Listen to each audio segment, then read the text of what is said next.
Assalamu alaikum. Okay, in this lecture we will be discussing about grouping of cells or we can say combination of cells. तो आपको पता है कि cells को हम combine कर सकते हैं. Cells can be combined together. Cells can be combined together to form a battery. Basically battery किस चीज़ को कहते हैं? बैटरी हम कहते हैं कॉम्बिनेशन ऑफ सेल्स को. ओके, जब हम डिफरेंट सेल्स को कंबाइन करते हैं ना, ठीक, बहुत सारी सेल्स को हम आपस में कंबाइन करते हैं. कॉम्बिनेशन ऑफ सेल्स, बहुत सारी सेल्स को जब कंबाइन किया जाता है, what it forms a battery. ठीक है, तब जाकर एक बैटरी बनती है. ठीक, तो आपको पता है कि बैटरी क्यों हमें ज़रूरत होती है. बैटरी बेसिकली सेल की तरह ही मेंटेन करता है पोटेंशियल डिफरेंस को. ठीक है, बैटरी क्या करता है? सेल की तरह ही मेंटेन करता है पोटेंशियल डिफरेंस को, potential difference in A circuit. किसी सर्किट के अंदर बैटरी सिमिलरली सेल की तरह ही पोटेंशियल डिफरेंस को मेंटेन करता है. ठीक, तो हम कितने तरीक़ों से सेल्स को कंबाइन कर सकते हैं? देखिए बेटा, सबसे पहले हम सेल्स को कंबाइन कर सकते हैं in series combination. It means that we can combine cells together in series. Okay, second is we can combine cells together in parallel combination. हम सेल्स को पैरेलल में कंबाइन कर सकते हैं. ठीक है, और तीसरा इंपॉर्टेंट फैक्टर है कि हम सेल्स को मिक्सड कॉम्बिनेशन में कर सकते हैं. मतलब कुछ सेल्स को सीरीज में रखेंगे और कुछ सेल्स को साथ में पैरेलल में रखेंगे. ठीक है कि नहीं, है ना. हम देखेंगे कि इनमें से सबसे बेस्ट अरेंजमेंट कौन सा है और कौन कौन से अरेंजमेंट की कौन कौन से एडवांटेजेस हैं. कब हम सेल्स को सीरीज में कंबाइन करते हैं, कब पैरेलल में कंबाइन करते हैं, किसके क्या एडवांटेजेस हैं. ओके, सो पहला देख लेते हैं बेटा, सेल्स इन सीरीज. ठीक है, हम सीरीज में सेल्स को कंबाइन करके देखते हैं. सबसे पहले हम कब कहते हैं कि हम सेल्स को सीरीज में कंबाइन कर रहे हैं? जब एक सेल का नेगेटिव टर्मिनल दूसरे सेल के पॉजिटिव टर्मिनल के साथ कनेक्टेड हो. ठीक है, ये आपको याद रखना है कि इन सीरीज कॉम्बिनेशन क्या होता है. सीरीज कॉम्बिनेशन में, series combination, the negative terminal of a cell, the negative terminal of a cell is connected to positive terminal of other cell, is connected to positive terminal of other cell and so on. ठीक है ना. जब आप एक cell लेते हो, इस cell का जो पॉजिटिव टर्मिनल है वो आप दूसरे सेल के नेगेटिव टर्मिनल के साथ कनेक्ट करते हो. ठीक है, इसका पॉजिटिव और इसका नेगेटिव कनेक्ट किया है. इसी तरह से इसका पॉजिटिव इसका नेगेटिव कनेक्ट किया है. ठीक है, इसका पॉजिटिव इस सेल का नेगेटिव कनेक्ट किया है. ठीक है, एंड सो ऑन.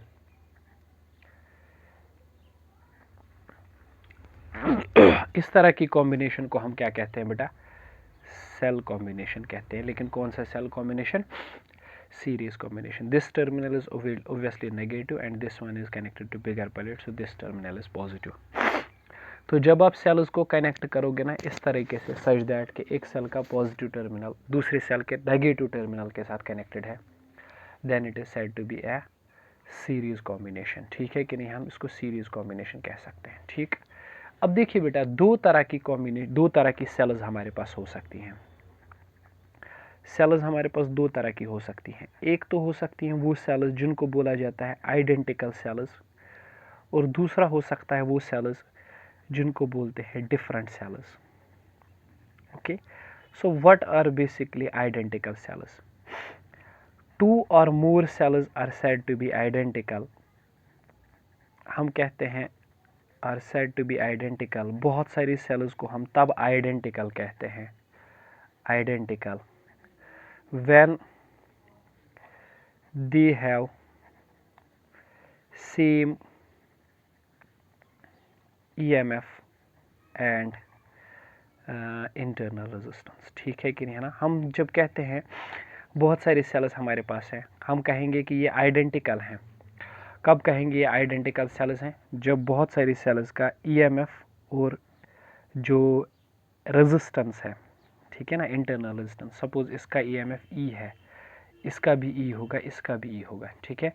इसकी इंटरनल रेजिस्टेंस हम लोग मान के चलेंगे कि आर है, इसकी इंटरनल रेजिस्टेंस भी आर होगी और इसकी भी आर होगी, ठीक है। जब सारे सेल्स का ईएमएफ और इंटरनल रेजिस्टेंस सेम होगा तो हम कहेंगे कि ये सारे सेल्स क्या है बेटा? आइडेंटिकल सेल्स हैं।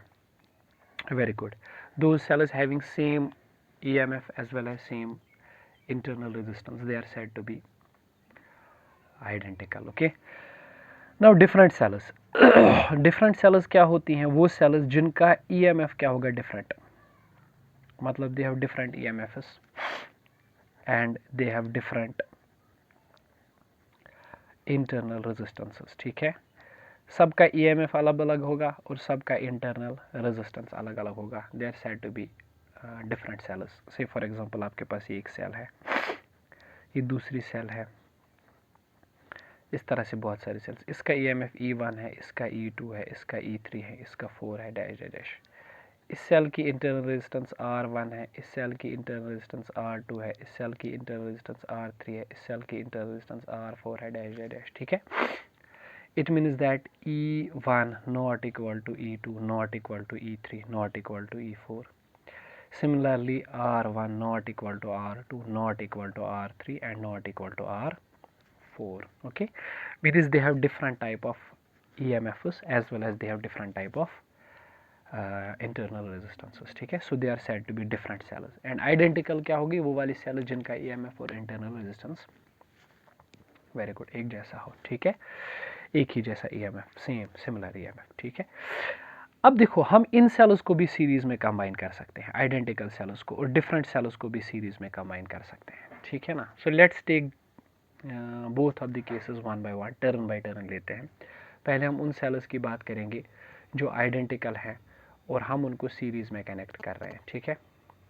फिर हम उन सेल्स की बात करेंगे जो आइडेंटिकल नहीं है, डिफरेंट है, फिर उनको सीरीज में कंबाइन करके देखेंगे कि आखिर नेट रिजल्ट जो है वो क्या है, ठीक है।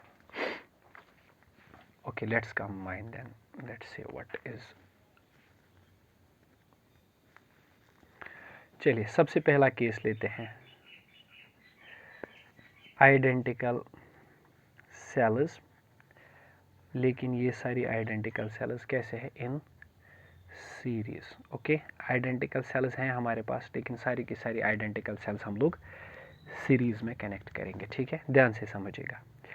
ये मेरे पास एक सेल है, दूसरी सेल यहाँ पे ऐसे है। आपको पता है कब मैं कहूँगा कि ये सीरीज में है? जब पॉजिटिव टर्मिनल और नेगेटिव टर्मिनल कोइंसाइड करेगा तो इस तरह से। चलिए, इस सेल का EMF E है, आइडेंटिकल है, तो इसका EMF भी क्या होगा? E, और इस वाली का EMF भी क्या होगा? E, है ना। ये वाली सेल जो है, अगर इसकी इंटरनल रेजिस्टेंस R है तो दूसरी वाली सेल की भी R होगी और तीसरी वाली सेल की इंटरनल रेजिस्टेंस भी ऑब्वियसली क्या होगी? R होगी। Okay, so I am taking them N cells, मैं N सेल्स ले रहा हूँ, सबका EMF E और सबका इंटरनल रेजिस्टेंस R है। ओके, एंड उसके बाद मैं क्या कर रहा हूँ? मैं कनेक्ट कर रहा हूँ इसको एक एक्सटर्नल रेजिस्टेंस के साथ। एक्सटर्नल रेजिस्टेंस यहाँ पे R है और ये किया मैंने सब अरेंजमेंट को कनेक्ट, ठीक है ना। इस सारे अरेंजमेंट को मैंने कनेक्ट किया एक एक्सटर्नल रेजिस्टेंस के साथ। So this is nothing but it is external resistance, है ना जी। ये टर्मिनल जो है, this is positive terminal and this one is negative terminal. और आपको पता है current always flows from positive terminal to negative terminal. ये सर्किट के अंदर करंट होगी जो फ्लो हो रही है from positive terminal to some negative terminal. Okay, so बहुत सारी सेल्स हैं, all of them are identical. This one is the first cell, this one is the second cell, this one is the third cell and this one is the nth cell. Okay, तो हम क्या कर सकते हैं? हम assume कर सकते हैं कि सारी सेल्स को मिलाकर हम एक ही सेल बनाएंगे, ठीक है, जिसको हम इक्विवेलेंट सेल कहेंगे, राइट। और ये इक्विवेलेंट सेल क्या होती है? एक ऐसी सेल जो अकेले वो काम करता है, जो अकेले वो सारा वर्क करता है, उसकी इम्पोर्टेंस अकेले में उतनी है जितनी कि सारी सेल्स की मिलाकर इम्पोर्टेंस है। ठीक है ना। ये बस एक तरीका है सर्किट को रिड्यूस करने का। आप एज्यूम कर लो कि जैसे इन सब सेल्स के बदले एक ही सेल काम करती है, जिसका ईएमएफ जो है ई इक्विवेलेंट होगा और जिसकी रेजिस्टेंस होगी R equivalent. Okay, will try to find out क्या है ये। ठीक है ना। अच्छा, मुझे एक बात बताइए, जब हम सेल्स को किसी भी चीज़ को कनेक्ट करते हैं सीरीज में, कौन सी चीज़ है जो सीरीज में सेम रहती है? If you are saying current, then you are absolutely right कि करंट पूरे सर्किट में सेम रहती है। ठीक है, जब हम सेल्स को सीरीज में कनेक्ट करते हैं। ठीक है ना। तो चलिए अब देख लेते हैं एक एक करके क्या सारी चीज़ें हैं। ठीक,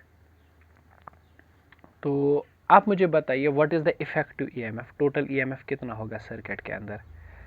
effective EMF of combination, total EMF कितना रहेगा इस पूरे सर्किट के अंदर?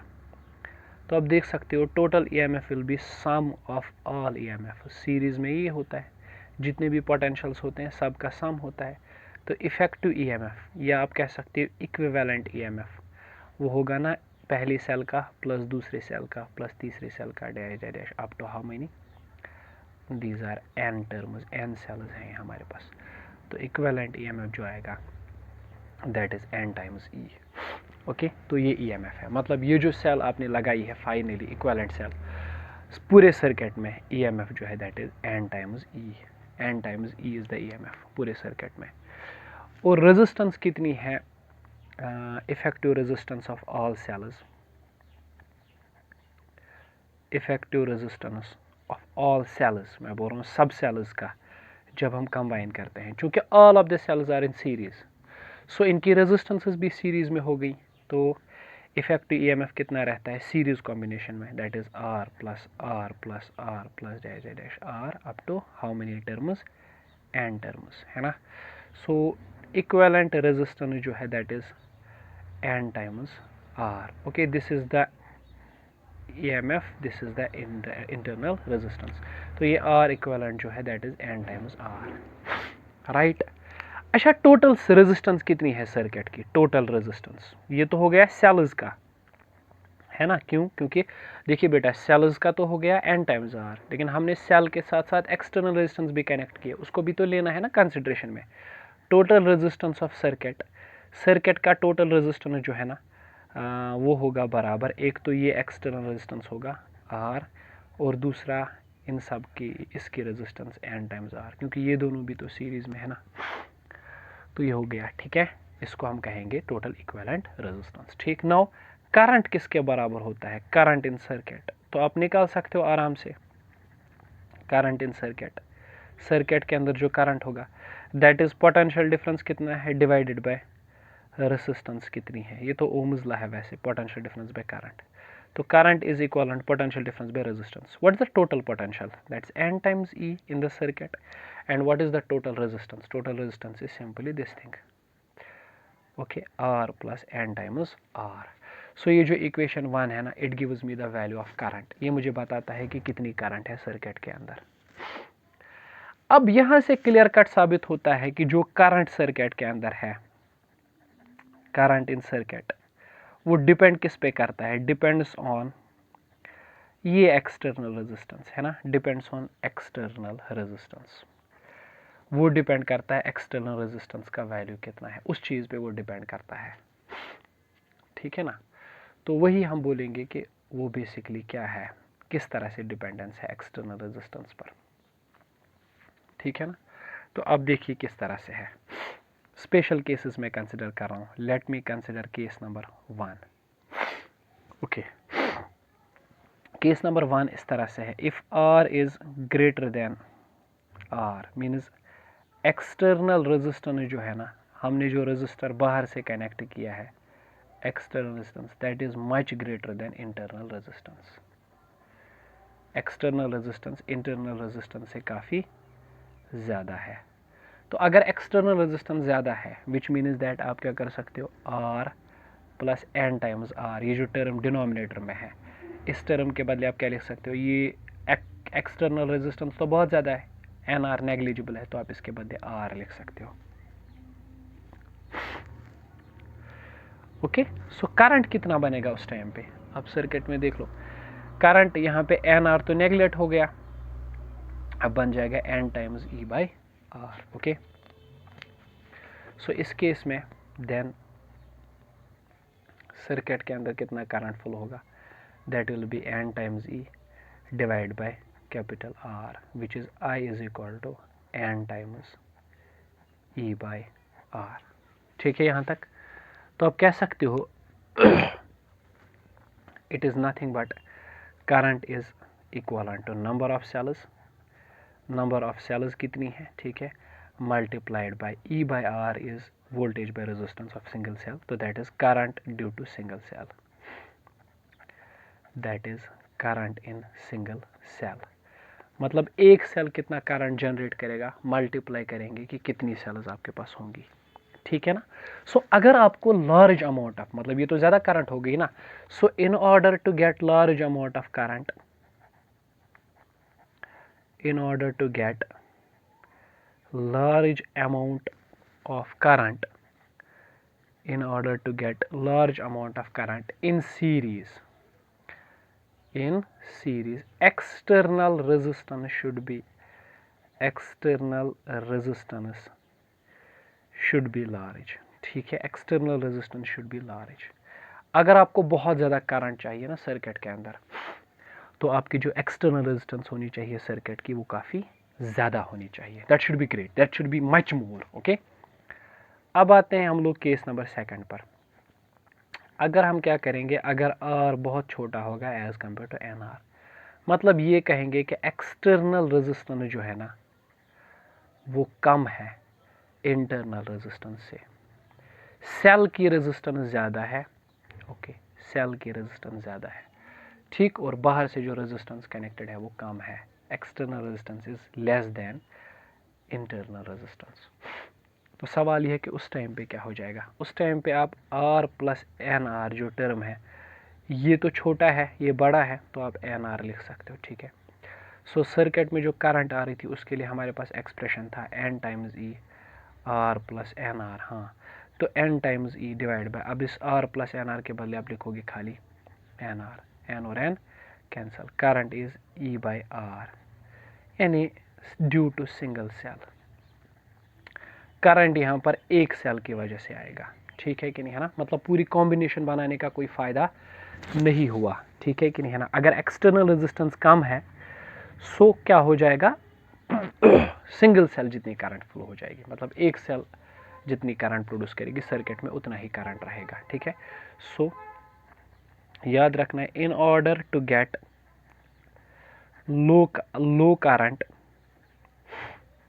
इन सीरीज, तो आपको क्या करना पड़ेगा, एक्सटर्नल रेजिस्टेंस शुड बी, हाँ जी, external resistance should be small, ठीक है यार, आसान सी बात है, एक्सटर्नल रेजिस्टेंस स्मॉल होनी चाहिए, मतलब कम होनी चाहिए एक्सटर्नल रेजिस्टेंस। अगर आपको क्या चाहिए, हाँ ग्रेट, अगर आपको लो करंट चाहिए, कम करंट चाहिए, तो एक्सटर्नल रेजिस्टेंस काफ़ी छोटी होनी चाहिए, ठीक। सो याद रखता है, large current will flow when, शाबाश बोलिए, external resistance will be more, और स्मॉल करंट कब फ्लो होगी, जब एक्सटर्नल रेजिस्टेंस कम होगी। ओके, ये तो हो गया पहला केस। ओके, अब दूसरा केस देख लेते हैं, ठीक है, डिफरेंट सेल्स इन सीरीज, ये तो आइडेंटिकल सेल्स का हो गया ना। अब आते हैं डिफरेंट सेल्स इन सीरीज। अगर हम डिफरेंट सेल्स, मतलब जिनका ईएमएफ और जिनका इंटरनल रेजिस्टेंस डिफरेंट है, उनको हम सीरीज़ में कनेक्ट करेंगे, तो उस टाइम पे क्या हो जाएगा, वो भी हमारे लिए इम्पॉर्टेंट है। चलिए देखिए, हम ज़्यादा सेल्स नहीं लेंगे, बस 2 सेल्स की बात करेंगे, क्योंकि आपको सिर्फ 1-2 पॉइंट समझने हैं यहाँ पे।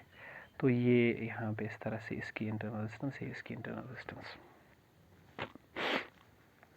ठीक है भाई।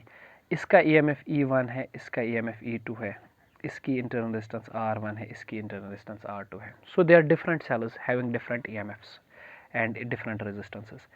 अगर इस पॉइंट को X कहेंगे, इस पॉइंट को हम लोग Y कहेंगे, और इस वाले पॉइंट को हम लोग Z कहेंगे।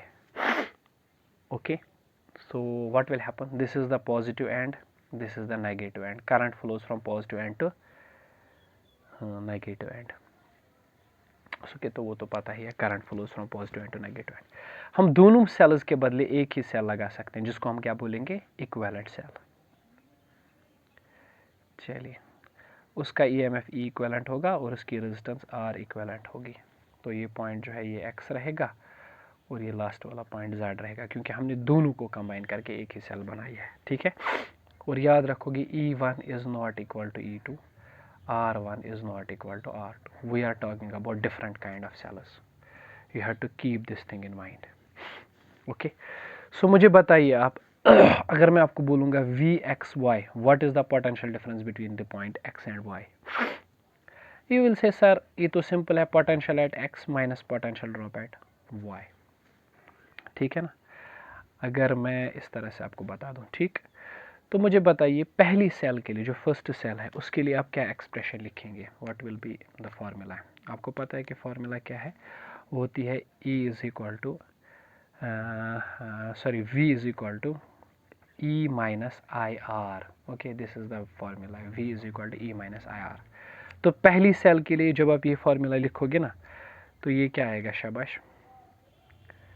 पहली सेल के लिए जब आप यही फार्मूला लिखोगे, तो पहली सेल के लिए आपका फार्मूला बनेगा V1 that is E1 minus IR1.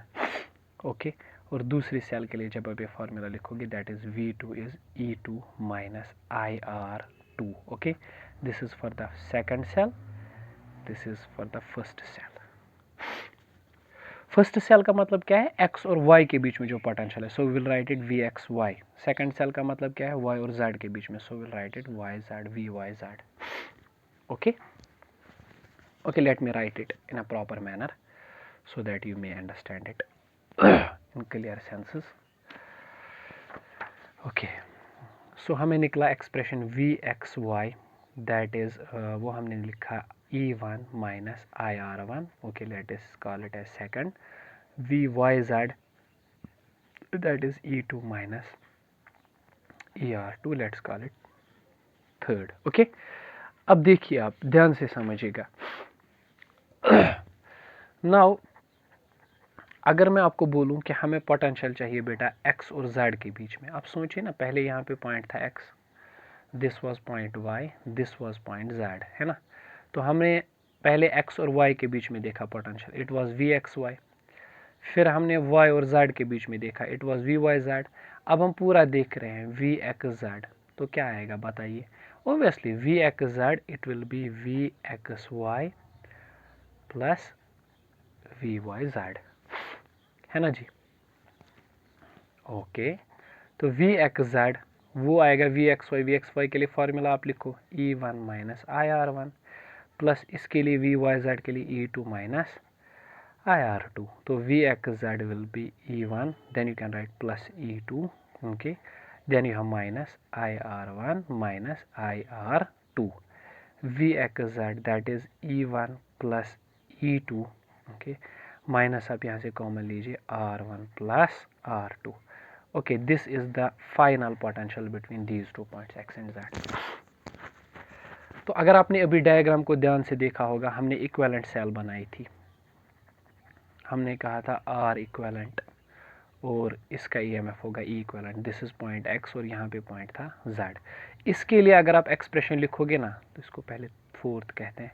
इसके लिए अगर आप एक्सप्रेशन लिखोगे VXZ that is E equivalent minus I into R equivalent, है ना? सो इसको फिफ्थ कहेंगे. तो अब ज़रा कंपेयर कीजिए, comparing equation number fourth and fifth. तो क्या आप देखोगे? VXZ सेम है. E equivalent is E1 plus E2. Okay, E equivalent is E1 plus E2 and R equivalent is R1 plus R2. तो देख सकते हो कि EMF जो है वो इंक्रीज होता है जब हम डिफरेंट सेल्स को सीरीज में कनेक्ट करते हैं. ठीक है, और रेजिस्टेंस भी क्या हो जाती है? रेजिस्टेंस भी सर्किट के अंदर इंक्रीज हो जाती है. ठीक है, ये बेटा ये तो हमने दो सेल्स ली थी. अगर हम तीसरी सेल लेते ना, तो यहाँ पे E3 आ जाता है एडिशन में. फिफ्थ सेल ले लेते तो E5 है. ठीक है ना? तो इन जनरल मैं क्या कह सकता हूँ? E equivalent is E1 plus E2 plus die dash up to En, जितनी सेल्स हमने ली होंगी, और R इक्वलेंट किसके बराबर आएगा, ओके, R1 प्लस R2 प्लस डाई डैश अप टू Rn। Okay, let's write it by summation of EI and इसको लिखते हैं समेशन ऑफ RI, है ना। टोटल रेजिस्टेंस कितनी आती है सर्किट में, तो ये तो आप आराम से देख सकते हो। एक तो ये रेजिस्टेंस है सर्किट में सारी सेल्स का, और एक्सटर्नल रेजिस्टेंस जो R हम कनेक्ट करेंगे। सो करंट कितना आएगा, करंट तो सिंपल है, पोटेंशियल डिफरेंस बाय रेजिस्टेंस, है ना। पोटेंशियल डिफरेंस कितना है, summation of EI divide by resistance कितनी है total, summation of RI plus R। So this will be the current in this circuit. जब आप डिफरेंट सेल्स को सीरीज में कंबाइन करोगे, when you are going to combine different cells, that too in series combination. Okay, so I guess it's clear, इसमें तो गड़बड़ नहीं है।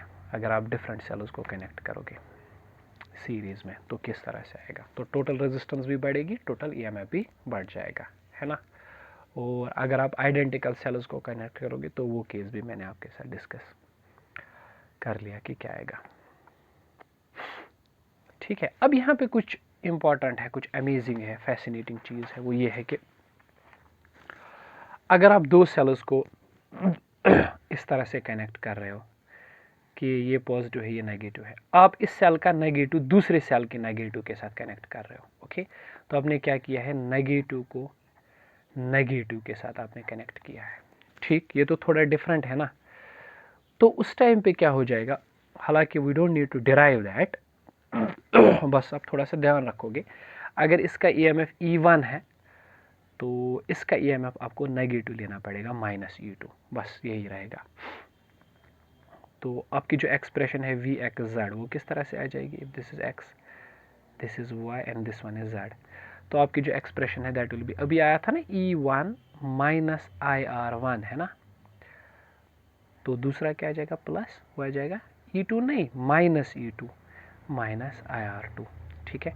तो VXZ that will be E1 minus E2, okay, minus current तो आया रहेगा, फिर आप लिखोगे R1 प्लस R2। उस केस में क्या हो जाएगा, E equivalent will be E1 minus E2 and R equivalent क्या हो जाएगा, R1 प्लस R2, ठीक है भाई। यानी टोटल EMF क्या हो जाएगा, इस वाले केस में EMF डिक्रीज हो जाएगा और रेजिस्टेंस क्या हो जाएगी, शाबाश, वेरी गुड, रेजिस्टेंस फिर भी इंक्रीज हो जाएगी, ठीक है। इस चीज का आप ख्याल रखो। से फॉर एग्जांपल मैं आपको ऐसे बता दूं कि अगर मेरे पास इस तरह से पहली सेल है लाइक दिस वे, दूसरी सेल है लाइक दिस वे, तीसरी सेल है like this way, this is some sort of a different arrangement, चौथी सेल है इस तरह से, इसका EMF E1 है, इसका EMF E2 है, इसका E3 है और इसका E4 है ना। इसकी जो एक्सटर्नल रेजिस्टेंस है दैट्स R1, इसकी एक्सटर्नल रेजिस्टेंस R2, इसकी एक्सटर्नल रेजिस्टेंस R3 और इसकी R4, ओके। तो जैसे भी ये सेल्स कनेक्टेड हैं, इक्विवेलेंट रेजिस्टेंस आपको पता है कि इनका प्लस ही होने वाला है, चाहे ये एक दूसरे के पॉजिटिव के साथ या नेगेटिव के साथ कनेक्टेड हो। But what happens if this is positive, this is negative, this is positive, this is negative, this is negative, this positive, this is positive, this negative, बड़ा वाला प्लेट पॉजिटिव, छोटा वाला प्लेट नेगेटिव। तो पहले तो ठीक है, positive end negative are combined, ये तो ठीक है, इसमें कोई गड़बड़ नहीं है। E इक्विवेलेंट विल बी सीधा E1 प्लस E2 इन दोनों का। लेकिन तीसरे में यहाँ पे गड़बड़ है, negative cell is connected to negative, तो ये तीसरा माइनस लेना पड़ेगा मुझे। और यहाँ पे भी देखो positive is connected to positive, तो मुझे भी इसका माइनस लेना पड़ेगा E4, है ना। तो आप समझ गए, ठीक। तो अगर मेरे पास टोटल सेल्स, मान लीजिए किसी सर्किट के अंदर टोटल सेल्स n है, n is the total number of cells, and मैंने क्या किया है, मैंने पोलैरिटी को रिवर्स किया है, रिवर्स्ड पोलैरिटी, बहुत सारे सेल्स की पोलैरिटी को रिवर्स किया है। पोलैरिटी रिवर्स करने का मतलब यह है कि अगर इस सेल को मैं उल्टा कर दूं, नेगेटिव को नेगेटिव के साथ और पॉजिटिव को पॉजिटिव के साथ थोड़ा उल्टा कर दूं, तो उस टाइम पे मतलब पोलैरिटी रिवर्स हो गई। चलो मैंने m सेल्स की पोलैरिटी को रिवर्स कर दिया, तो इक्विवेलेंट EMF को लिखने का आसान तरीका उस टाइम पे होता है n minus 2m into E, ठीक है। आप समझ गए, मैं समझाता हूँ if you are not able to understand. चलिए मेरे पास टोटल सर्किट में 100 सेल्स हैं, है ना, और हर किसी सेल का ईएमएफ मान लो 5 वोल्ट है या मान लीजिए कि 12 वोल्ट है, हर किसी सेल का ईएमएफ 12 है, और इनमें से मैंने 30 सेल्स की पोलैरिटी को रिवर्स किया, 30 सेल्स की पोलैरिटी को रिवर्स कर दिया, तो एन किसके बराबर है, टोटल कितनी थी 100, एम कितनी सेल्स की पोलैरिटी को रिवर्स किया 30, तो ईएमएफ ई कितना है, एक का 12 वोल्ट। सो अब इक्विवेलेंट ईएमएफ कितना बनेगा इस फॉर्मूला के अकॉर्डिंग बताइए, n माइनस 2m इंटू ई, एन क्या है 100 माइनस 2 टाइम्स m क्या है 30 है ना, और एक का कितना है 12, तो दैट विल बी 100 माइनस 20 ज़र बी 3 दैट 60 इंटू 12, तो you can say it sir it is 40 into 12, जो भी वहाँ से आपका आंसर आएगा उतने वोल्ट्स का ईएमएफ यहाँ पे सर्किट के अंदर प्रोड्यूस हो जाएगा, ठीक है ना। काफ़ी आसान सी बात है, okay. If it is not visible you can see it then. एक आसान सी चीज़ मैं आपको बता चुका हूँ कि किस तरह से हम करते हैं सीरीज कॉम्बिनेशन के वेरियस केसेस, जो भी मैंने आपको बोले, okay. So now let's try to move to parallel combination. अगर हम सेल्स को सीरीज में कंबाइन नहीं करेंगे, पैरेलल में कंबाइन करेंगे, तो what will happen, okay. I guess this is becoming a bit longer. We'll discuss parallel combination in another lecture, okay. Till then, fi amanillah.